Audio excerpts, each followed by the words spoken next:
జోగి రమేష్ మేనలుడు బొల్లా ఓం Thar car వేసుకొచ్చి Vijayawada పడమట రోడ్డులో ఒక యువతి కోసం రచ్చ చేశాడు. నాది వైసీపీ పార్టీ, నా వెనుక జగనున్నాడు, నా వెనుక మా మామ జోగి రమేష్ ఉన్నాడు, నన్ను ఎవరూ ఏం చేయలేరు అంటూ అతను చేసిన వ్యాఖ్యలు ఆ సమయంలో తీవ్ర చర్చకు దారితీశాయి. పడమటలో తన పాత స్నేహితుడైన రోహిత్ను లక్ష్యంగా చేసుకుని అతని థార్ కారును ఓం తన కారుతో బలంగా ఢీకొట్టడంతో పరిస్థితి ఒక్కసారిగా ఉద్రిక్తంగా మారింది. చివరికి పోలీసులు రంగప్రవేశం చేసి ఓంను అదుపులోకి తీసుకోవడంతో ఈ హైడ్రామాకు తెరపడింది. ఈ ఘటనకు సంబంధించిన పూర్తి వివరాల్లోకి వెళ్తే, తాడిగడప ప్రాంతానికి చెందిన రోహిత్, భారతీ నగర్కు చెందిన బొల్లా ఓం చిన్ననాటి నుంచి మంచి స్నేహితులు.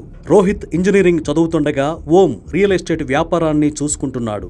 అయితే వీరిద్దరి మధ్య ఒక యువతి విషయంలో కొంతకాలంగా విభేదాలు తలెత్తాయి. ఈ వివాదం కాలక్రమేణా ముదిరి పచ్చగడ్డేస్తే బగ్గుమనే స్థాయికి చేరుకుంది. ఈ క్రమంలోనే నిన్న రాత్రి ఓం రోహిత్కు ఫోన్ చేసి ఆరా తీయగా తాను పడమట ఆర్ఆర్ గార్డెన్ హైటెన్షన్ రోడ్లో ఉన్నానని రోహిత్ సమాధానమిచ్చాడు. ఆ వెంటనే ఇద్దరి మధ్య సవాళ్లు జరిగాయి.